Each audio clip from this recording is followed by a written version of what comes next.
하둘셋. 안녕하십니까. 사마에럴입니다.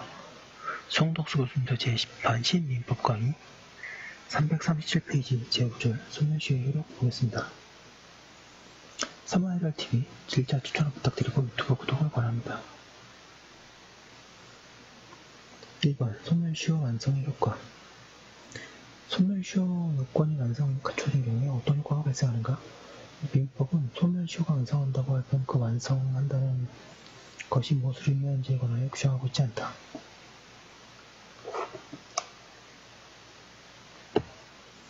학설.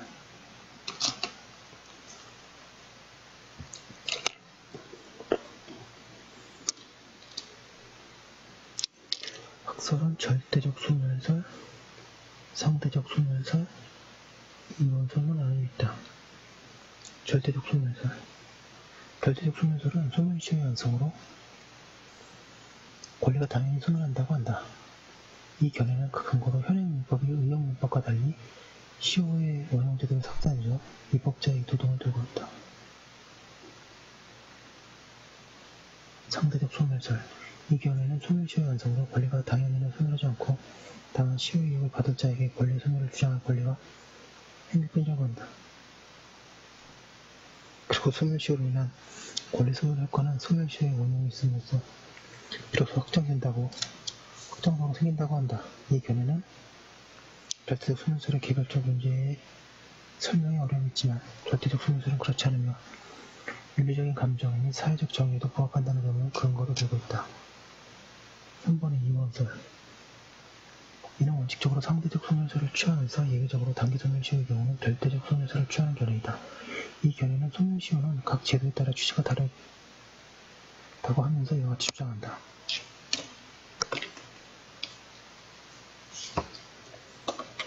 양가류변의 판례. 판례는 절대적 소멸설을 취하고 있다.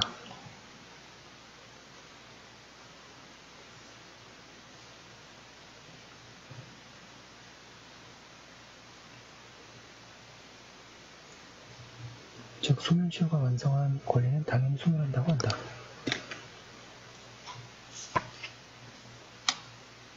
그런데 판례는 한편으로 변론주의 원칙상 시효의 이익을 받을 자가 소송에서 소멸시효의 주장을 하지 않으면 그 의사에 반하여 재판할 수 없다고 한다.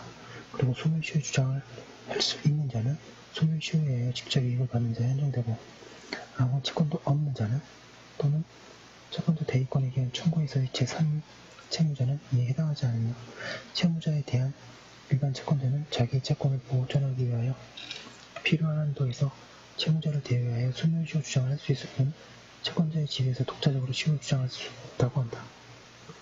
나아가 판례에 의해 따르면 소멸시효 주장을 할 수 있는 자는 소멸시효에 의하여 직접 이익을 받는 자로는 채무자 외에 가등기 담보가 설정된 부동산의 양수인 338페이지 매매계약 후 소유권 이전 청구권 보존의 가등기가 된 부동산을 취득한 제3자 유치권이 성립된 부동산의 매수인 물상보증인 사해행위 취소소인 상대방이 된 사해행위의 수익자 공과금 출급 청구권이 시효로 소멸된 경우에 공탁자에게 공탁금 회수 청구권이 인정되지 않을 때에 있어서의 국가등이 있게 된다. 한편 판례는 유치권이 성립된 부동산의 매수인은 유치권자에게 채무자의 채무와는 별개에 독립된 채무를 부담하는 것이 아니라 단지 채무자의 채무를 변제할 책임을 부담하는 점 등에 비춰보면 유치권의 피담보 채권의 소멸시효 기간이 확정 판결 등에 의하여 10년으로 연장된 경우에 매수인이 그 채권의 소멸 시효 기간이 연장된 효과를 부정하고 종전의 단기 소멸 시효 기간을 원용할 수는 없다고 합니다.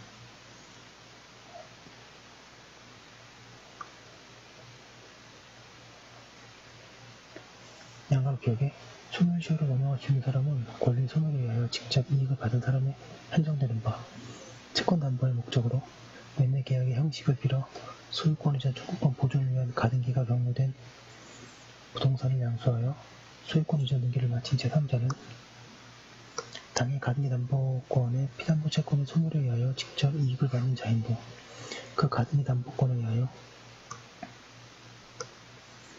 담보된 채권의 채무자가 아니더라도 그 피담보 채권에 관한 소멸시효를 원용할 수 있고, 그와 같은 직접 수익자의 소멸시효 원용권은 채무자의 소멸시효 원용권에 기초한 것이 아닌 독자적인 것으로서 채무자를 계유하여서만 시효이익을 원용할 수 있는 것은 아니며, 가사 채무자가 이미 가등기에 의한 본등기를 경유하여 시효이익을 포기한 것으로 볼 수 있다고 하더라도 그 시효이익의 포기는 상대적 효과가 있음에 지나지 아니하므로 채무자 이외의 이해관계자에 해당하는 담보부동산의 양수인으로서는 여전히 독자적 소멸시효를 원용할 수 있다.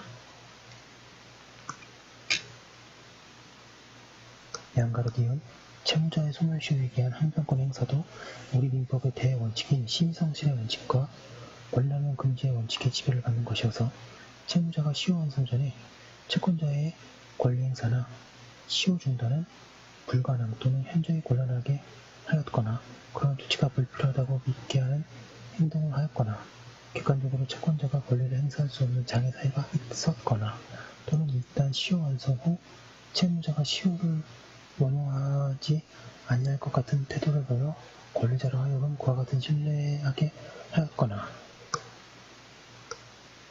채권자의 보호의 필요성이 크고 같은 조건의 다른 채권자가 채무의 변제를 수령하는 등의 사정이 있어 채무이행의 거절을 인정함이 현저히 부당하거나 불공정하게 되는 등의 특별한 사정이 있는 경우에는 채무자가 소멸시효의 완성을 주장하는 것이 심의성실의 원칙에 반하여 권리남용으로서 허용될 수 없다고 할 것이다.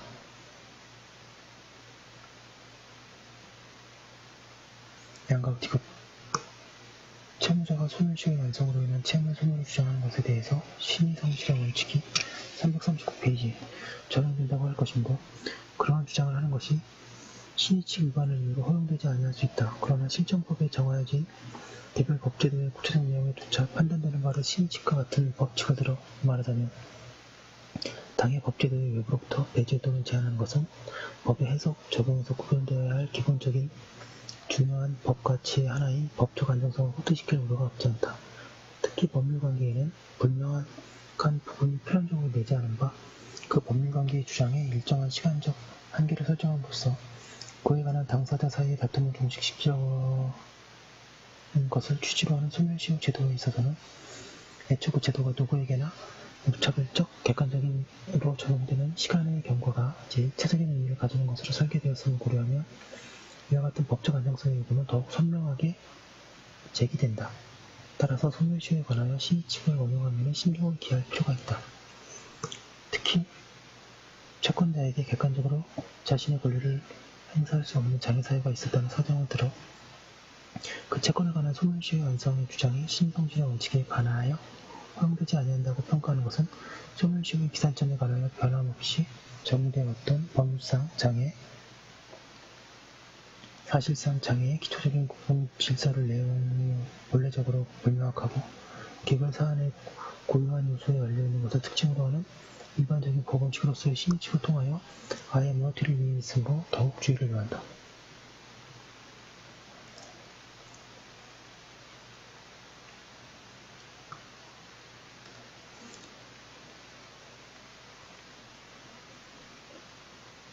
또한 국가에게 국민을 보호할 의무가 있다는 사유만으로 국가가 소멸시효 완성을 주장하는 것 자체가 신의성실의 원칙에 반하여 권리남용에 해당한다고 할 수는 없으므로 국가의 소멸시효 완성 주장이 신의칙에 반하고 권리남용에 해당한다고 하려면 일반 채무자의 소멸시효 완성 주장에서와 같이 특별사정이 인정되어야 한다. 양가로 리을 상속 채무를 부담하게 된 상속인의 행위가 단순히 피상속인에 대한 사망신고 및 상속부동산에 대한 상속등기를 게을리함으로써 채권자로 하여금 사망한 피상속인을 피신청인으로 하여 상속부동산에 대하여 당연 무효인 가압류를 하도록 방치하고 그 가압류에 의하여 이의를 제기하거나 피상속인의 사망사실을 채권자에게 알리지 않는 정도에 그치고 그와 달리 채권자의 권리 행사를 저지 방해할 만한 행위를 나간 바 없다면 그와 같은 소극적인 행위만을 문제삼아 상속인의 소멸시효 완성 주장이 신의성실의 원칙에 반하여 권리남용으로서 허용될 수 없다고 볼 것은 아니다고 하고 있습니다. 양가로 미음 소멸시효 기간의 만료로 인한 권리 소멸 효과는 그 시효의 이익을 받은 자가 시효 완성에 항변을 하지 않는 한 그 의사에 반하여 이를 인정할 수 없는 것인 바 조건부 징계 해임 처분에 승복하여 그 효과를 다투지 아니한 채 약 10년이 경과한 뒤에 새삼스럽게 서로 제기하여 징계적인 효력을 다투는 것은 시민 측에 관하여 허용할 수 없다는 주장에는 소멸시효 주장도 포함된 것이라고 볼 수 있다. 양가로 비유 소멸시효를 이유로 한 항변권의 행사도 민법의 대원칙인 신의성실의 원칙과 권리滥용 금지의 원칙의 지배를 받는 것이어서 채무자가 소멸시효 완성 후에 시효를 원용하지 아니할 것 같은 태도를 보여 권리자로 하여금 이를 신뢰하게 하였고 권리자가 그로부터 권리 행사를 기대할 수 있는 상당한 기간 내에 자신의 권리를 행사했다면 채무자가 소멸시효 완성을 주장하는 것은 신의성실 340페이지 원칙에 관한 권리滥용으로 허용될 수 없다. 한편 이와 같이 채무자가 소멸시효의 이익을 원용하지 않을 것 같은 신뢰를 부여한 경우에도 채권자는 그러한 사정이 있을 때로부터 상당한 기간 내에 권리를 행사하여 오면 채무자의 소멸시효의 항변을 저지할 수 있다 할 것인데 여기에서 상당한 기간 내에 권리 행사가 있었는지 여부는 채권자와 채무자 사이의 관계, 신뢰를 부여하게 된 채무자의 행위 등의 내용과 동기 및 경위, 채무자가 그 행위 등에 의해 달성하려고 하는 목적과 진정한 의도, 채권자의 권리 행사가 지연될 수밖에 없었던 특별한 사정이 있었는지 여부 등을 종합적으로 고려하여 판단할 것이다.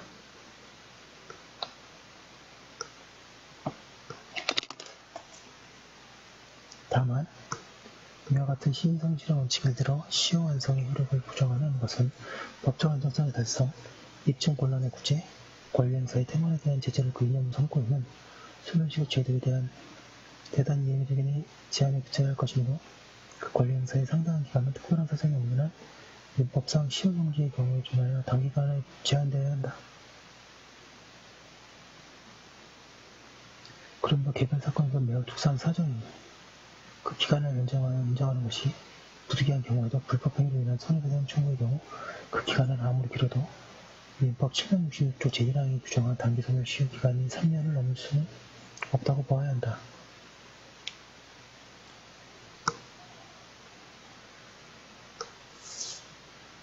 양가로 시효 채권자에게 권리 행사를 기대할 수 없는 객관적인 사실상의 장애 사유가 있었던 경우에도 그러한 장애가 해소된 때에는 그로부터 상당한 기간 내에 권리를 행사하야만 채무자의 소멸시효의 항변을 저지할 수 있다.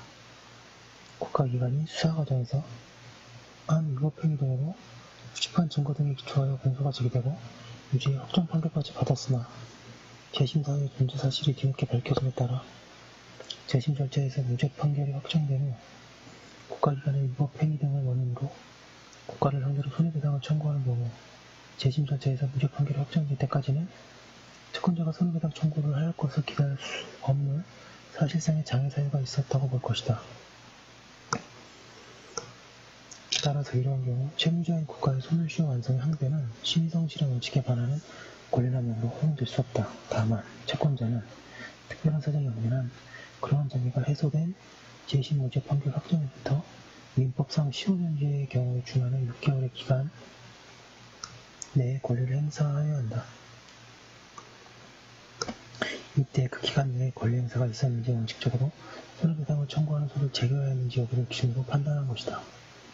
다만 재심 무죄 판결이 확정된 경우에 채권자로서는 민사상 손해배상 청구에 앞서 그보다 간이한 절차라고 할 수 있는 형사보상 및 명예회복에 관한 법률에 따른 형사보상을 먼저 청구할 수 있다.